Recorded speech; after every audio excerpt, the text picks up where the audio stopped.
Okay, so I am Jenny Reese Clark, and this would not be the first time that I've been used as experimentation for people in churches. So, 2 or 200, you share Jesus the same because Jesus is the same yesterday, today, and tomorrow, and you be consistent with it. So I want to give you a story of encouragement, just a little something to take back home with you and just ponder on. There's a lot of different details to this story, so I want you to walk with me as I journey through my past. First of all, I was born in Van Nuys, California, obviously during the 80s. My mom blames it on my dad. My dad blames it on my mom. I don't know who it is, but they're wrong for that.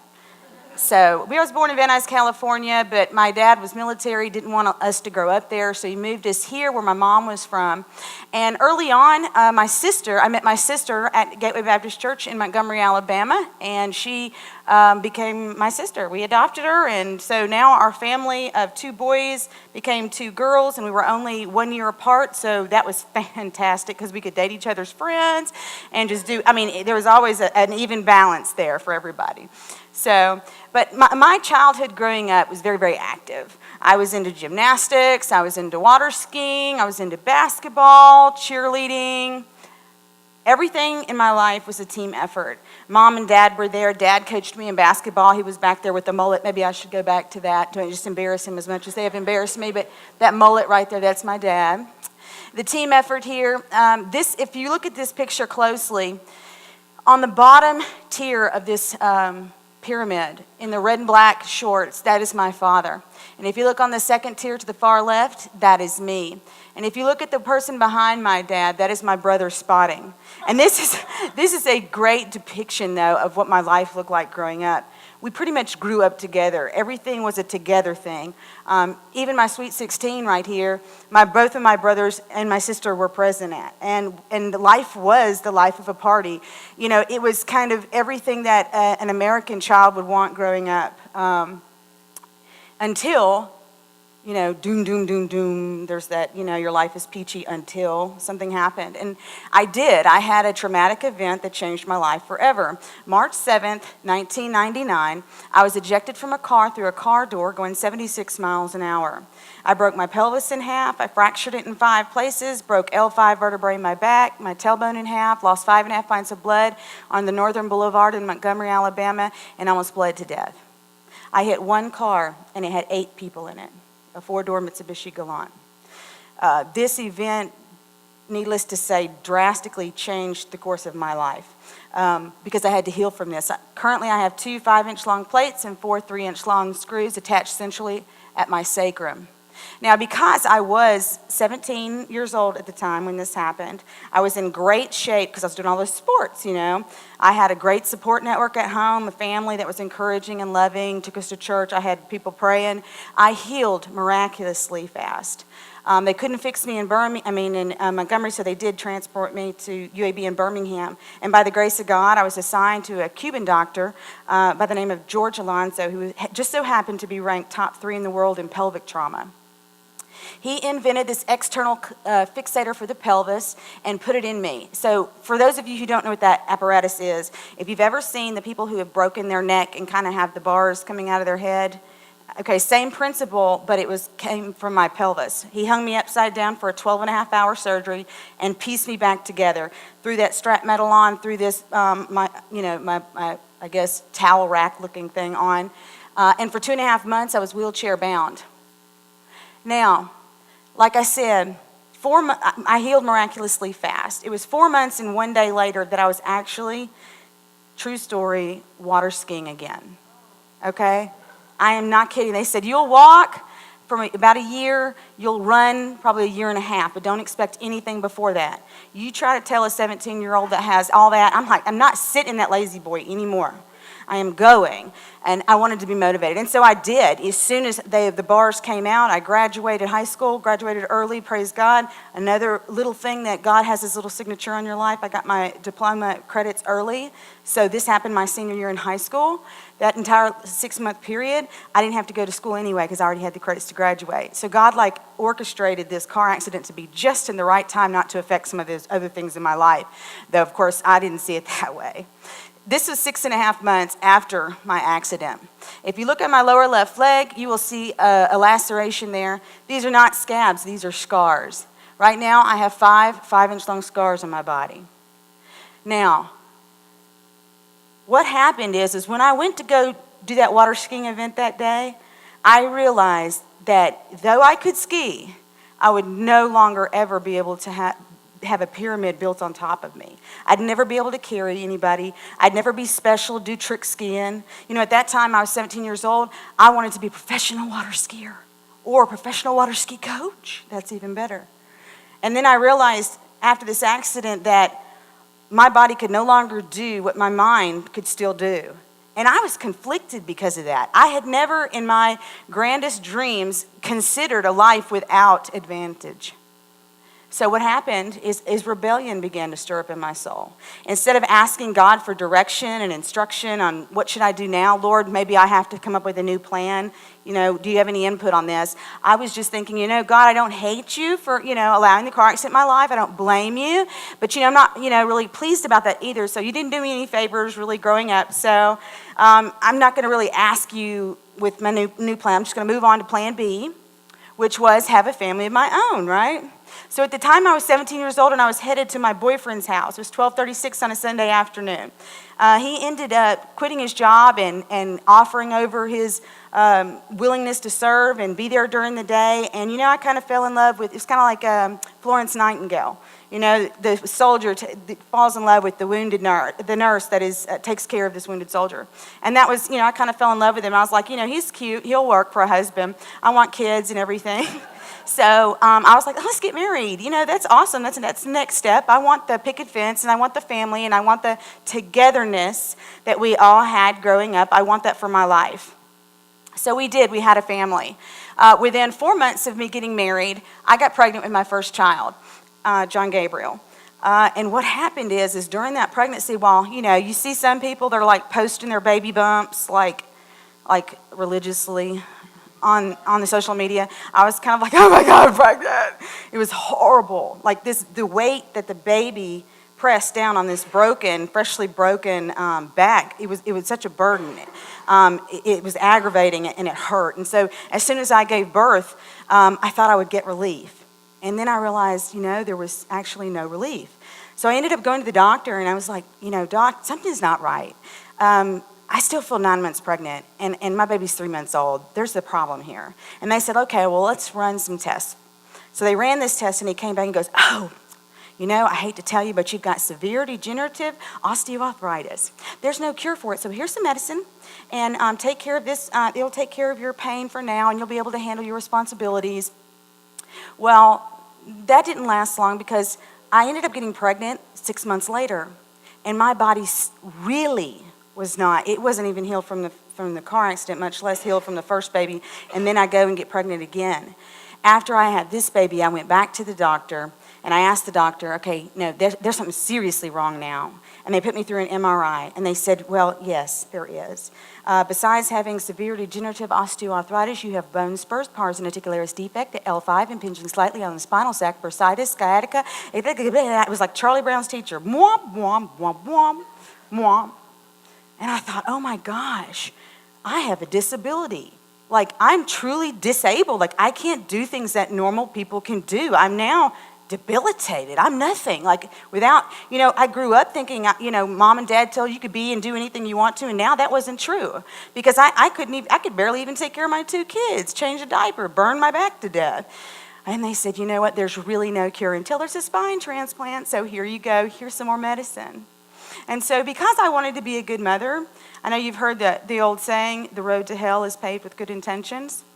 I wanted to be a good mother, so I took that medicine so that when my kid scraped his knee, I could pick him up and I wouldn't have to set him down immediately. I could pick him up and actually hold him and love on him through that. I wanted to be able to do things with my kids. I wanted to be a mother. So I took these pills, and one thing led to another, downward spiral. I became addicted because I realized that I was starting to take these medications to heal another brokenness in my spirit. It wasn't just my body that was hurt. Like, I began to realize that there was a burden in my soul, that things weren't right. and I didn't know at the time that it was Jesus Christ calling me. I just tried to fight against it and self-medicate. So one thing led to another. I became addicted, and with all addiction, broken relationships, I ended up getting divorced, and I was devastated because that was not in my plan of action for anything. In all my ABCD 1, 2, 3, 4 things of I wanted to have happen in life, divorce was not one of them. My parents were still together. Their parents, both sets, were still together. Divorce is not something that I thought was acceptable or was acceptable in my family or my church family, and so I was ashamed. Now, my addiction and my sin choice had caused another set of consequences of shame and guilt inside my soul. So you're starting to see all these burdens compiling very quickly. I was devastated. And people who are devastated and are trying to cope with the situation and they don't know how, they'll do what they call self-medicate. And that's what I did. I realized early on that I was addicted to narcotics. And so I wanted to be off narcotics. But instead of going to my family and saying, hey, family, I know I've already gotten divorced and I know of all these, but I have a drug addiction problem. That's what really caused it all. Will you please help me? I had too much pride for that. I wanted to show them, that I could do it on my own. I didn't need help. Hundreds and thousands of people had gone before me and had a car accident and got injured, and they didn't become addicted. I mean, what's wrong with me that I became addicted? And, I kind of wanted to hide that. So what did I do? Instead of turning to God, because I had developed this habit in life of not turning to God in crisis, I turned to the world. And I began to open up medical journals, and I was like, opiate addiction. And I began to read all these horrible symptoms, and I was like, oh, I've got that. I've got that too. I've got that too. I've got all these things. And I realized that it had physical withdrawal symptoms. And then, somewhere in the far back, there's that pharmacology, chemical type, word in the back of a medical journal that you just don't look at because they're all gibberish, long words like the size of a sentence. And I began to look, and I realized that there were certain street drugs out there that had numbing agents in them but didn't have physical withdrawal symptoms. And opiates have physical withdrawal symptoms. And I thought, well, heck, I'm strong enough to just say no. I know drugs are bad. I'll incorporate some of those street drugs into my life and wean myself off the opiates. Y'all ever heard of a smart addict? There is no such thing. So if you're that addict in here and you think you're smart and fooling people, there's no such thing. I ended up getting my first felony offenses, possession of cocaine, and possession of ecstasy, and a concealed weapons charge in 2008. I went in front of the judge, and the judge had mercy on me. He found out, she had a car accident when she was younger.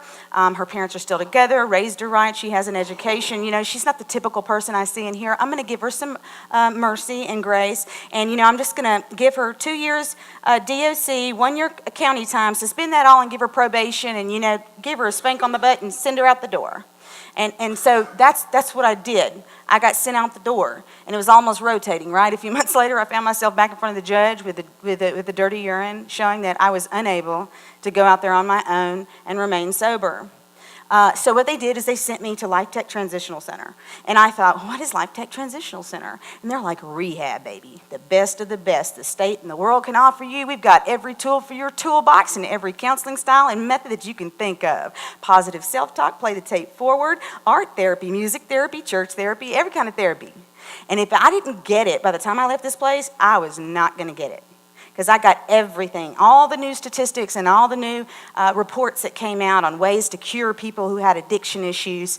Because, they tell you it's a disease and you're going to have it for the rest of your life, and that's it.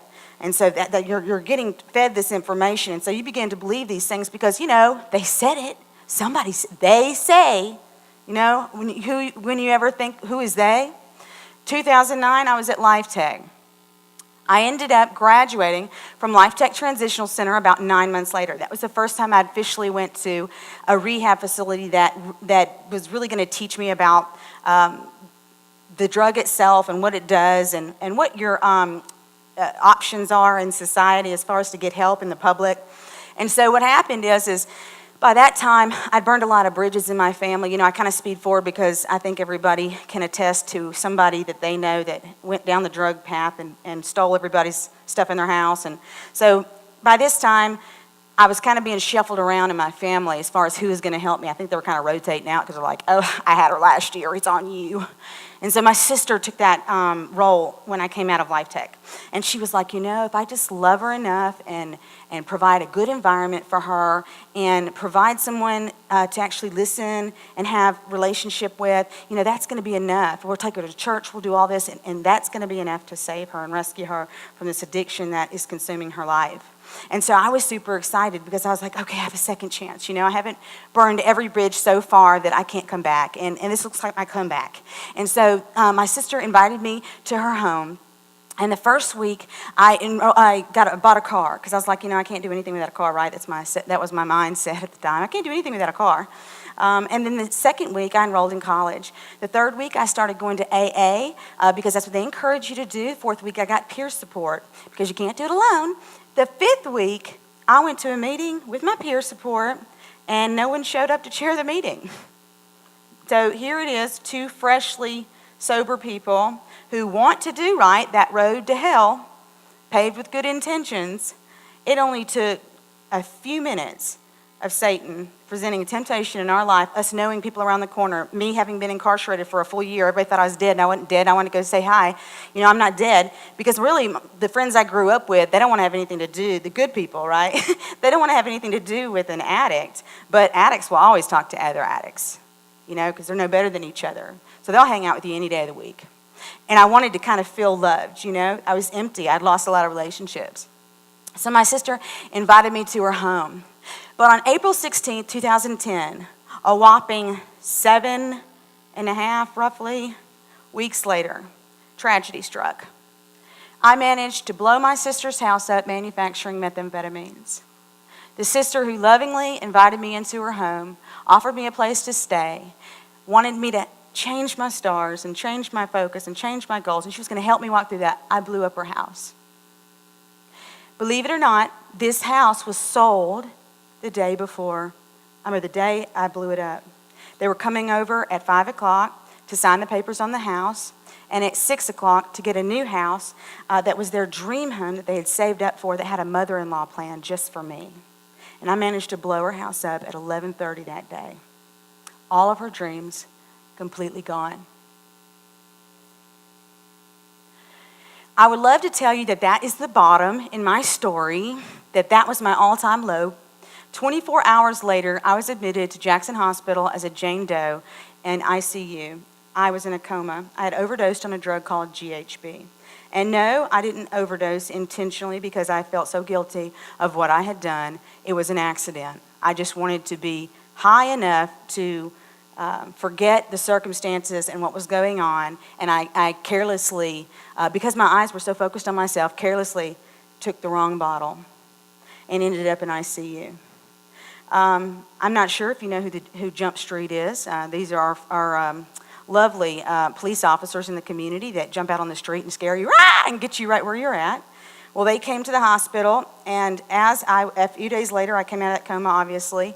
When I came out, they arrested me and took me downtown to book me again, and this time with a Class A manufacturing sentence. Now, this is a Class A felony. The minimum is 15 years on that, 15 to 99 or life in prison for that offense. I was also charged with an arson misdemeanor to accompany that charge. And I went in front of the judge numerous times, and finally, after 10 months of waiting, the judge sentenced me to 15 years in prison, which that was full of grace. That was the least he could give me. He did offer me what they call a split sentence, which is even more merciful. It is where the judge keeps jurisdiction over you during the time that you are housed by the Department of Corrections. He gave me a 15 split 3 in, 3 out, so I would do 6 years on my 15-year sentence. And if I managed to do all 6 years correctly, he would let me off. That was huge. But now, if I were to mess up any time during that 6 years, he would pull my split and I'd have to do day for day, 15 solid years, no parole. And so it's kind of like, if you're going to get in trouble, don't take the split. If you're not serious, if you're serious, it's wonderful. And so by that time, I was looking at my life and I was thinking, I guess I don't have the answers, maybe I have the wrong track. Maybe prison is something that God needs me to have happen for me. Because I had started to try all of my solutions to my problems, and none of them fixed anything. And so when I finally got back to the notorious Julia Tutwiler Penitentiary for Women, I remember getting mail call. If you don't know, in an institution is huge, because that is the moment that someone, for a second, long enough to sign a card, has thought about you, and that they realize you're not dead, that you are still there. And so when the officer calls out mail call, it's like rats coming to like the only piece of food in the entire institution. And I remember seeing this brown letter, because this particular letter is in the envelope of our family business. We have a custom cabinet shop, and it's brown like a paper bag. And I was thinking, oh, that one is for me? Because, my dad and mom were the only one who would talk to me. I'd already been locked up for a year at the time, and no one had come see me. I didn't get a letter from my kids, my aunts, my uncles, my cousins, my grandparents, nobody. Everybody had disowned me, but my parents. Even though when I looked at them, I think they were kind of coming at the time because it was out of pity, maybe. I think they had come to that place in their heart where you have to decide, are you going to love this person even if they never change? And I could see that in my parents' eyes, and it broke my heart. But when I saw the letter, I thought, there's hope. And so I ran and got this letter, and this is what it said. It said, I don't know if I related to you, or if you were able to totally comprehend what happened that day in the hospital when you were brought back from death. I know we will never understand the Lord, his plans or directions, but if we step back and look at the outcome, we may just get a small glimpse of his hand at work. Mom and I were standing over you, being told by the doctor of your condition. They had finally stabilized you. You would live.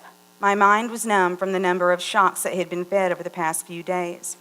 As the doctor spoke, my mind changed gears from accepting your death to a huge dose of reality. I looked at Mom, she at me. She released a deep breath, then tears of joy, then stopped. She too realizing your future. Bill Bergeron came over and stood with us. He has a son that has also fought drugs for years. He looked at you as if you were his. His heart was breaking. The three of us were longing for you to see your life, your purpose, your value, and what you were throwing away. No words were being said, but a fullness of understanding flooded the room when Mom's cell phone went off. Life's presence was rudely interrupted. She answered, walking away so she could talk. Bill and I stood staring at you. He was in deep thought. His own son could be in your place. I can see that it had a grip on him. My thoughts went from thankfulness to anger, along with a million questions. You had ripped your sister's life apart, the sister that was caring for you, that reached out when all others wouldn't. I was at a loss of what I felt. Bill and I were in our own world of thoughts when Mom interrupted. Stuart Bieber is dead. He died about an hour ago. Her face said it all. Tears streamed nonstop down her cheeks. Her legs didn't want to stand. I grabbed her and we cried in each other's arms. I could not understand how, why, Lord, what are you doing? Mom just wept in my arms, looking at your limp body, knowing you wanted to kill it, and Stuart wanted to live but was dead. It was almost too much to process. It hit me so hard. I didn't want to believe it. I refused to believe it. I refused to let anything else in my mind, but there it was. Last week, they had the 1-year anniversary of Stuart's death. They all gathered at the lake. Many of the team got tattoos of a barefooting angel. Jenny, your life is so important. God took Stuart and left you. He was done with Stuart, but you have a life, a special, wonderful life. Use it, baby girl. Don't let drugs steal it from you. Stuart's life was in the hands of the Lord. He lived walking with God. Jenny, pick up where Stuart left off. Make your life reflect the Lord. Jenny, last month, Mom and I attended the funeral of Bill Bergeron's son. He killed himself. Jenny, do you see? Jenny, do you hear? Jenny, you can do this. I love you. Now, receiving that letter, that was not what I was expecting to read from that. By the time I had been incarcerated for a solid year, I thought I had ample and enough time to play out the scenario of my life of what had happened and understand to the extent of damage that I caused others. I had no idea that this was going on and that my choices were affecting people far. I didn't even know who Bill Bergeron was, but my choices were affecting people that I didn't even know. I had no idea, but for that moment, the veil was actually lifted, and for the first time, I truly got to see what the consequences of my actions were and how deeply wounded people were from this event. Stuart Bieber was also in that team building water ski picture. He was the man giving the instructions who had the shirt on that said, "His pain, your gain." He was a former pilot, awesome guy, deacon in the church, served everybody, loved Jesus, and was willing to share.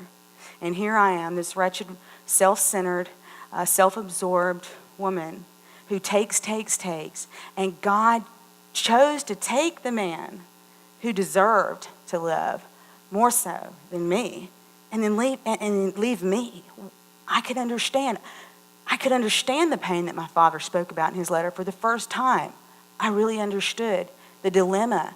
And for that to be the dilemma of my father was heartbreaking. This is Jason Bergeron. He is a former soldier, went over to Afghanistan, saw a bunch of gross evils, came back, didn't know how to cope with what he had seen because he was not spiritually ready or mature. He turned to drugs to cope with reality. He ended up getting addicted. They sent him to a rehab facility and they diagnosed him with PTSD. They enrolled him in a clinic in upstate New York, and before he got there, he overdosed and died. Jeremiah 15:16 says, "Your words were found, and I ate them, and your words became a joy to me, and the delight of my heart, for I am called by your name, O Lord God of hosts."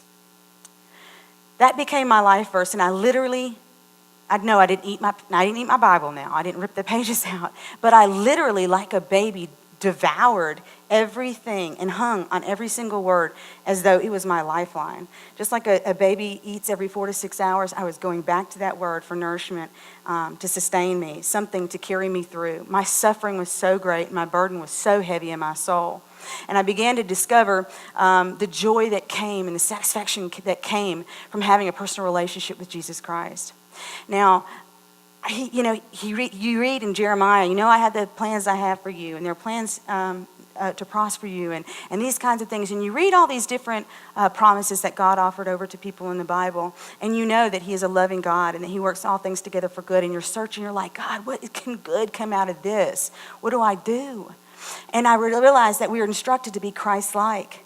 And I was like, okay, so, I was raised in church. I had this great foundation. But because I've crossed the line into sin so many times, things have become a gray area in my life. Things that should be black and white that I should know better immediately, I didn't. And so I had created this gray area in which my sin would fit and the justification for it, and that's where I stayed.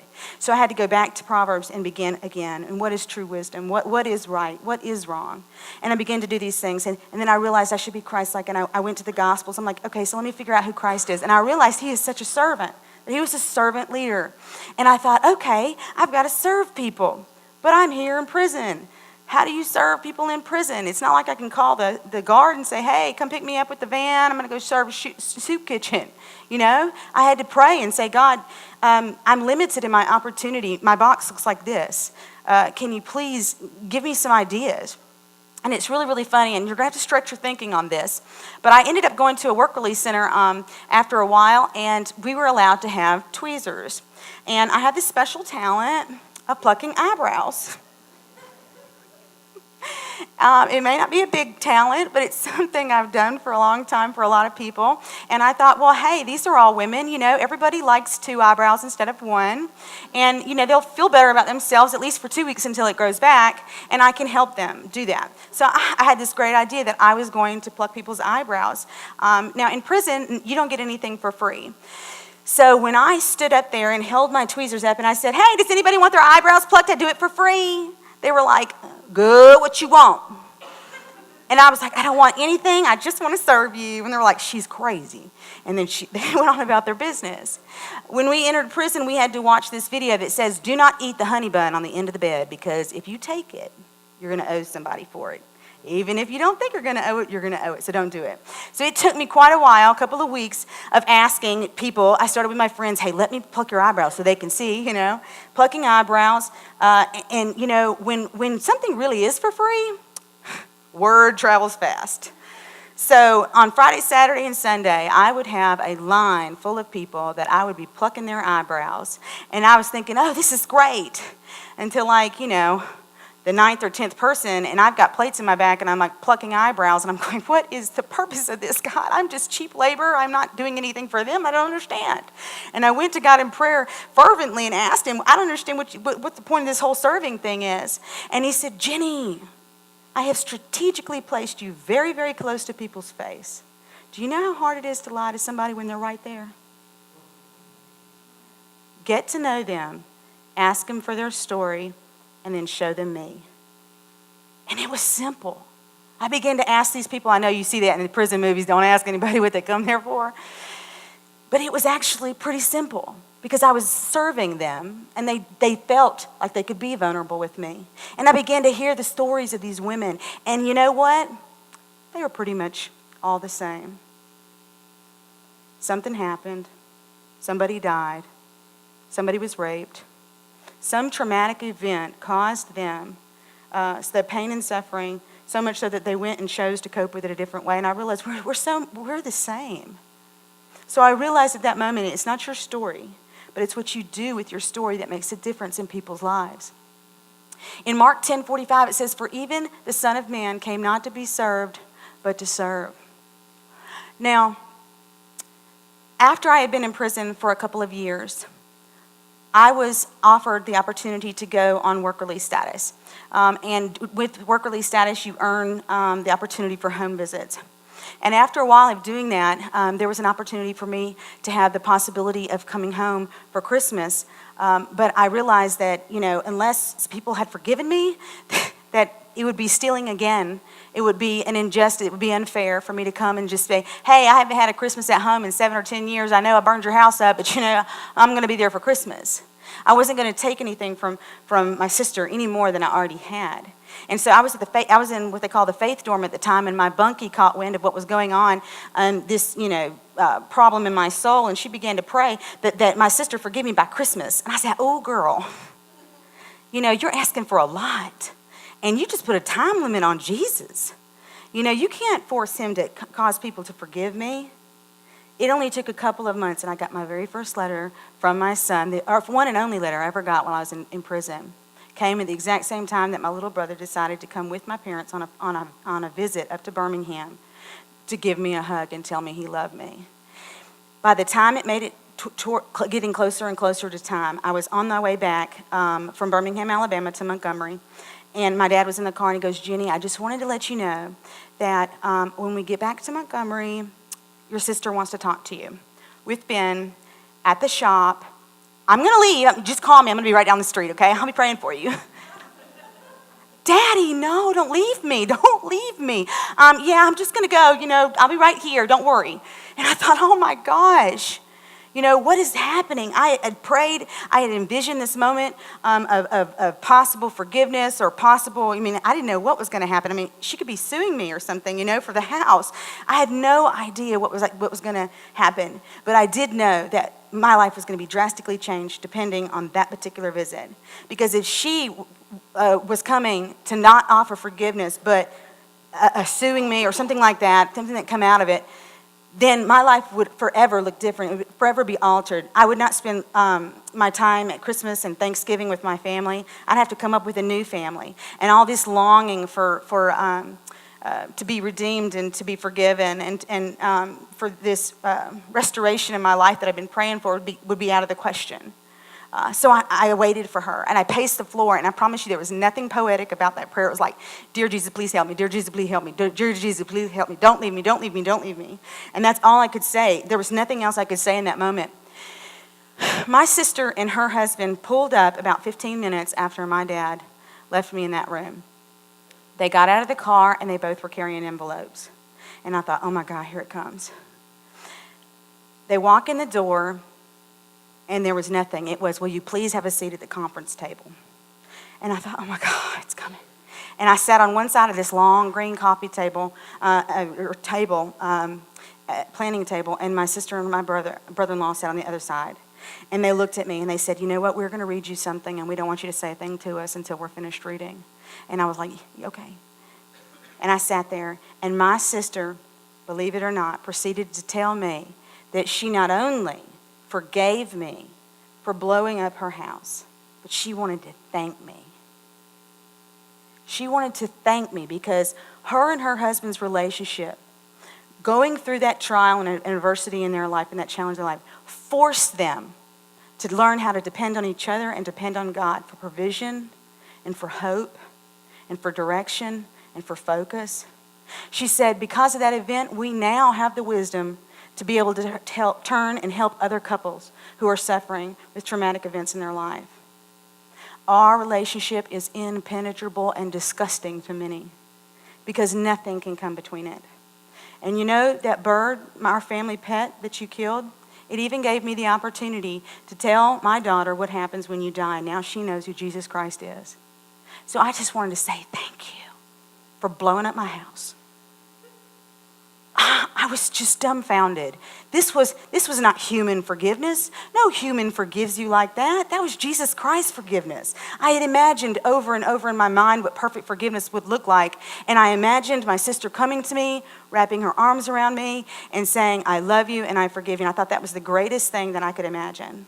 I had no idea what Jesus Christ thought of what forgiveness looked like. At the end of that letter, she tells me, do not be a Martha. When you get out of prison, do not try to snatch the doors off of opportunity in your life. Allow God to open them for you. Be a Mary and sit at the feet of Jesus. And so she was giving me this godly wisdom and instruction. I had read over and over in Isaiah, I believe it is, that God fights for you, you need only be still. I had no idea what that meant. All that time that I was fighting and working in my relationship with Jesus Christ, focusing here, I couldn't see what was happening on the other side. He was working on my sister's heart the entire time in order to bring about forgiveness that looks like that. My brother-in-law, he forgave me too in a very, very unique way. He pulls out a coin from his pocket. It's funny you talk about coins. We're in a military town, so the Sunday school teacher that he was going to at the time of this fire, he was a former military guy. And in the military, they give you coins for outstanding performance, for doing something that's honorable or noble or worthy of being recognized by a commander. You're supposed to carry around your coin, and if anybody ever asks you why you got it, you should be able to present at that moment exactly what you did in order to achieve that coin. Well, in that Sunday school class, they gave the men coins, Ephesians 6, armor of God coins. And they were to have them on each other at all times. If you saw somebody, a brother, a family member out in public and they didn't have their coin on them and you coin checked them and they didn't have it, they had to buy you coffee or dinner or something like that. It was a little bit of accountability. So do you know when that house was burning and burning down, his brothers in Christ came over and coin checked him in the front yard. They pulled out their coins and they began to pray over those coins. My brother-in-law takes this coin, clunks it down on the table and passes it to me. And at the time it only had 2 holes. And he said, these 2 holes are drills for the 2 years that you already have sober under your belt. But your real battle comes when you leave a confined and restrained area, when you are truly tested. And if you are not standing firm on the gospel of peace and have the helmet of salvation and the breastplate of righteousness and the sword of spirit and the shield of faith on, you will find yourself in the very same way when those evil darts are shot from Satan at you and wanting to have you fall. So I ask you to keep this on you at all time and be prepared. I was bawling. I had no idea what God's idea of forgiveness was. Now, because no story is good until you get to find out what happened, I now have a new nephew, and his name is Isaac. God rewarded my sister, not immediately, but a few years down the road with a house 3 times the size of the one they had for less than that. Restoration began to happen. After one person forgave me, it was like a domino effect. Well, if they can forgive, then I can forgive. Stories are powerful, and witnessing true forgiveness like that is from Christ, it's moving and it's inspiring. Now this is the relationship I had. This is my sons, Joshua and John Gabriel. Now I have one in color and one in black and white. Why do you think that is? It's because I have a relationship with one son, but not with the other. God's timing is perfect. And I have learned that I don't need to snatch the doors off of opportunities for relationships. but that grace can be offered in many ways. And so I pray fervently day after day that God will restore that. And I do believe that God will restore that. As a matter of fact, he's even using the burden in my life for the lack of relationship with my son to inspire my second book. My cup was full, right? So there's everybody and the dog and the butt. I don't know how that got in there, but my family, my cup is full. I was so excited. My family, that's all I wanted. Remember, I grew up in this family and everything was family, and here's my family. And then I read a simple passage in Scripture, and it was like a light bulb turned on. It says, go home to your friends and tell them how much the Lord has done for you and how he has had mercy on you. And Jesus said that. And I was like, that's all I got to do? That's my new mission, is to go tell people that Jesus is awesome? I got this. So I began to share. I shared through book. I shared through speaking engagements. I began to reach out in the community. That is my sister. My very first speaking engagement was 3 months after I got out of prison, okay? My sister went with me and spoke with me and offered the other side of the story. We began to share. I got invited to Fort Leavenworth to go speak. You know, I was thinking to myself, me? I'm a felon. I'm not even allowed on a military installation. You want me to come talk about, substance abuse? Oh, my gosh. I'm like, I've got to have all this stuff happen. And I went, and I got to do ministry to the military, and I'd written this book about soldiers. I'm thinking, God, how did you even weave all that? He was orchestrating this grand master plan. I know you've heard of a Tristan's tapestry. Well, until you turn it over and see the end picture, sometimes you're wondering where the heck things go in. I didn't know anybody from Adam in the military, but God planned all these things because he knew that that's where he wanted to place me to minister to people. And I met this cute guy. He was a chaplain. Thought he was awesome. And he was single, and we did ministry together. And while I was up there, I met a soldier, and I decided, hey, this guy was suffering with PTSD. I decided I wanted to give away what I had, because what I had was a free gift of God. And so I wanted to take that very first book and give it away in honor of this soldier. Now, this soldier struggled with PCS. Has he overcome it? No, he has not. I don't call it after someone who has died victoriously, because there's nothing I can do about the dead, but we can still influence those who are living. So I named my ministry after him. It was really, really neat. And then, lo and behold, my husband got stationed at Fort Benning, and I'm like, oh, that's doable, Fort Leavenworth is 16 hours. And sure enough, we got married on the 8th time we ever saw each other. So pray for us if you're ever thinking about it. Since then, since I've gotten married to my husband 2 years ago, we began to minister together.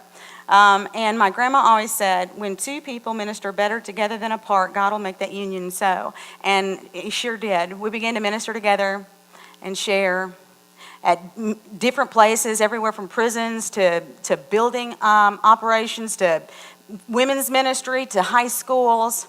It was awesome. There's me in the book magazine, that horrible publication that shows whoever's been booked that day. There I am, but that was my 6-year sobriety mark. And on December 1st, 2015, I was officially pardoned by the state of Alabama. This was amazing. The normal process for pardons in the state of Alabama ranged from 2 to 3 years. I put in my application because here I am marrying a minister in the military, and I need to, protect my husband. I need to apply for a pardon so that there is at least legal forgiveness there. I put in my application. Because those people on the board knew who I was, within 6 to 8 weeks, I already had my voting rights back. But in 4 months, they had called me up, and they knew who I was because I'd been serving in the community already, and they granted that pardon. Phenomenal. God is amazing. He's still in the miracle business if you are in doubt today. Just, again, look at this story. It's amazing. We did ministry together. It's been awesome. And that's a general giving me an award. A general. Who am I? I'm like this ex-felon from Montgomery, And I mean, God honors your obedience. Ultimately, I am brand new and my faith has made me well. Scripture says, therefore, if anyone is in Christ, he is a new creation. Old things have passed away. Behold, all things have become new. Thank you for letting me share.